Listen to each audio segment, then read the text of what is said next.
यामुना तटमापन्नम यत्र लीला हरेरभो। जहाँ पर भगवान श्री हरि ने अनेकानेक प्रकार की लीलाएं की थी, वहां पर जब मैं पहुंचा तो तत्राश्चर्यं मया दृष्टम श्रूयतां तन्मुनीश्वराः। एक बहुत बड़ा आश्चर्य मैंने देखा, क्या कि स्त्रियों का बहुत बड़ा झुंड समूह है। मैंने देखा स्त्रियों का समूह है, हमें उनके पास जाने का क्या प्रयोजन। मैं वैरागी ब्रह्मचारी हूँ। जमुना जी के किनारे किनारे मैं जाने लगा। उन स्त्रियों के मध्य में एक नारी बैठी हुई थी। उसने बड़े वेग से विवल होकर के उसने मुझे पुकारा, भो भो साधो क्षणमतिष्ठ मच्चिन्तामपि नाशय दर्शनं तव लोकस्य सर्वथाघहरं परम। हे देवर्षि नारद, ठहरो, रुको, निक्षु हमारे पास आओ। नारद जी पास में गए हैं। आश्चर्य क्या देखा, कहते हैं उस नारी के मध्य में जिसने मुझे पुकारा था, जो बैठी हुई है स्त्रियों के मध्य में, उसके गोद में दो बालक लेटे हुए हैं सिर रख करके। लेकिन आश्चर्य तो ये था कि अवस्था तो उनकी ज्यादा नहीं थी, लेकिन शरीर एकदम दुर्बल था, कृशकाय थे, बाल सब असमय में पक गए हैं, अस्थियां झलक रही हैं। मैंने पूछा, माता जी आप कौन हैं? और ये आपके गोदी में जो लेटे हुए दोनों पुरुष हैं, ये कौन हैं? उसने परिचय दिया बड़े दुख के साथ बोलते हुए, हे देवर्षि नारद, मैं भक्ति हूँ, ये दोनों मेरे पुत्र हैं। ज्ञान वैराग्य नाम आनो काल योगे नजर जरो। इनका नाम है ज्ञान और वैराग्य। कलयुग के प्रभाव से ये जर्जर हो गए। दक्षिण भारत में मैं प्रकट हुई, कर्नाटक में वृद्धि को प्राप्त हुई। विचरण करते हुए अपने पुत्रों के साथ में जब जा रही थी तो गुर्जरे जीर्णताम गता, गुर्जर प्रदेश में मैं जीर्ण हो गई अपने पुत्रों के साथ। परंतु जो ही मैं इस वृंदावन धाम में आई, ब्रजमंडल में मेरा प्रवेश हुआ, वृंदावनस्य संयोगात् पुनस्त्वं तरुणी नवा। मैं सर्वांग सुंदरी हो गई, मेरा सब दोष दूर हो गया, मंगल रूप मेरा प्रकट हो गया। लेकिन मेरे पुत्र अभी भी काल के प्रभाव से जर्जर हैं, दुखी हैं। असमय में इनको वृद्धावस्था आ गई है। मैं माँ हूँ, मैं जवान हूँ और मेरे पुत्र बूढ़े हो गए हैं। ये बड़ी अघटित घटना घट गई हमारे साथ नारद जी। अब आप ही बताओ, माता का वात्सल्य इतना कृपामय होता है कि माता कभी अपने दुख से नहीं दुखित होती है, अपितु अपने बच्चे के दुख को देख करके द्रवित हो जाती है। बालक दुखी दुखी महतारी। नारद जी कहते हैं, हे भक्ति माता, आप चिंता तुर मत होइए, कष्ट मत करिए, चिंता मत करो। अभी मैं आपके बच्चों का कष्ट दूर किए देता हूँ। ज्ञान वैराग्य के कान में नारद जी ने अपने मुख को लगाया और उद्घोष किया, उच्चारण किया, अनेकानेक प्रकार के वेद मंत्रों का उच्चारण किया। फिर भी किसी प्रकार का कोई प्रभाव नहीं हुआ। सज्जनों, नारद जी सूखते जा रहे हैं, आश्चर्यचकित होते जा रहे हैं। अरे आज हमारा सब उपाय निरर्थक जा रहा है। आहा, गीता जी को स्मरण हो आया।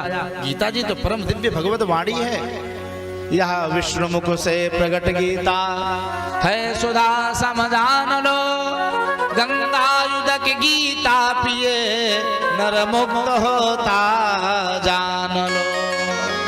गीता तो गोविंद के मुखार बिंद से प्रकट हुआ दिव्य शास्त्र है। जो ही गीता का पाठ सुनाया, गीता का प्रभाव इतना सुंदर हुआ कि ज्ञान वैराग्य का को चेतना आई है, उनको होश आया, टुकटुका करके आंख खोल करके देखने लगे, मुस्कुराने लगे, भक्ति गदगद होने लगे। मेरे लल्ला तो जग गए, इनकी मूर्छा दूरी हो गई है। नारद जी आह्लादित तो हो गए, मेरा उद्यम सफल हो रहा है। लेकिन जो ही गीता का पाठ पूर्ण हुआ, मौन हो गए, चुप हो गए नारद जी। गीता का पाठ पूर्ण हुआ, श्लोक शांत हो गया, प्रभाव डाउन हुआ जो हुई, तुरंत ज्ञान वैराग्य अपनी माता की गोदी में उठ करके बैठ गए थे, इतना प्रभाव हुआ था। पुनः स्वापरायण, फिर से अपनी मैया की गोदी में ढुक करके गिर के सो गए सज्जनों, मूर्छित हो गए। नारद जी आश्चर्य, अरे गीता के प्रभाव से इनको चेतना आई और फिर से वैसे के वैसे हो गए। आकाशवाणी हुई, उद्यमा सफलस्ते भविष्यति न संशयः। हे देवर्षि नारद, आप चिंता मत करो, आपका उद्यम सफल होगा। कोई संत ही आपको वह उपाय बताएंगे जिससे भक्ति ज्ञान वैराग्य का कष्ट दूर होगा। नारद जी अनेकानेक ऋषियों मुनियों के आश्रम में गए, काहू ने कुछ नाय बतायो। मुखी भूतस्तथान्ये तु कियंतस्तु पलायिताः। जिस मर्जी की दवा नारद जी नाय जाने, साधारण ऋषि मुनि अपनी इज्जत के कारण मौन धारण कर लिए। कुछ तो गंगा जी नदी नहाने के बहाने आश्रम छोड़ के चले जाते हैं। नारद जी दुखी हो गए, कोई मुझे समाधान नहीं कर रहा है। शुद्ध जी कहते हैं, शौनकादिक ऋषियों, नारद जी तपस्या के द्वारा सब कुछ साध्य है, इस परम सिद्धांत को वो जानते हैं। तपस्या करने के लिए बद्रीनाथ धाम गए, वहीं पर चारों कुमार पहले से ही सत्संग कर रहे थे, इनका आपस में मिलन हुआ, समागम हुआ। नारद जी ने भक्ति ज्ञान वैराग्य के कष्ट की बात बताई कुमारों से। कुमार मुस्कुराने लगे, चिंता मत करो देवर्षि नारद, उद्यमा सफलस्तेयम, आपका उद्यम सफल होगा। कुमार देवर्षि नारद जी को लेकर के गंगा जी के तट पर आनंद नामक स्थल पर आए हैं, हरिद्वार में। और जब ये बात व्याप्त हुई, कोलाहल हुआ, शोरगुल हुआ कि चारों कुमार परम ज्ञानी हैं, वक्ता के रूप में सनत कुमार जी महाराज हैं और श्रोता के रूप में परम ज्ञानी देवर्षि नारद हैं। आहा, ऐसा समागम तो आज के सत्संग भी सुना नहीं गया।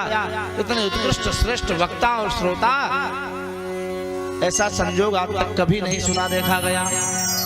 यहाँ तक कि भूमंडल के ही नहीं, ब्रह्मलोक तक के ऋषि मुनि वहां पर प्रकट हुए सज्जनों। जो लोग अहंकार के कारण नहीं आए, भृगुतान अबोध्य आनयत, भृगु ऋषि जाकर के सबको बुलाए हैं, सब अपने अपने पंक्ति में बैठ गए। नारद जी से कुमारों ने भागवत की गाथा महिमा को प्रारंभ किया गाना। सदा सेव्या श्रीमद् भागवती कथा, यस्या श्रवण मात्रेण हर्षितम समाश्रये। भागवत की गाथा का सदा सेवन करना चाहिए।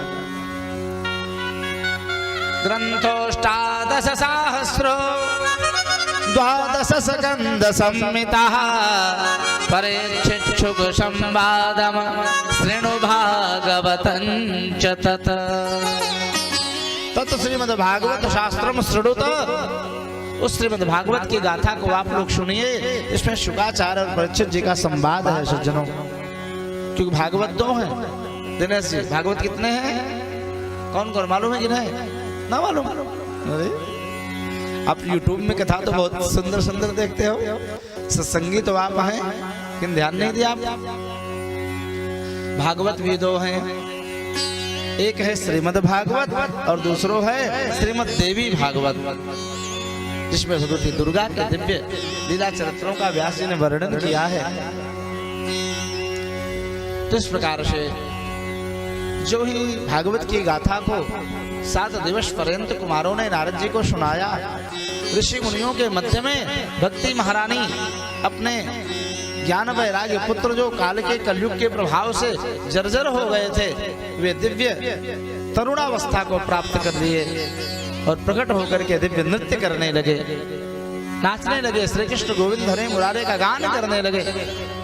और जानते हो सज्जनों, वृंदावन में भक्ति तो नृत्य करती है, लेकिन ज्ञान वैराग्य का वहां पर आदर आज भी नहीं है। भक्ति का आनंद तो ब्रजमंडल में बहुत है, लेकिन ज्ञानी और वैरागी वहां कम ही मिले सज्जनों। क्योंकि ज्ञान की भूमि काशी है और वैराग्य की भूमि अयोध्या और चित्रकूट है। वृंदावन तो प्रेम की भूमि है, भक्ति की भूमि है सज्जनों। धन्यम वृंदावनम तेना भक्तिर नृत्यति यत्र चा।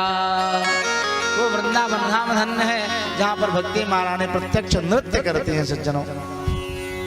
तभी तो हमारे व्रत के रसिक जन भक्तजन बड़े प्रेम में आनंद में गाया करते हैं। से वृंदावन धाम अपार, जपे जा राधे राधे।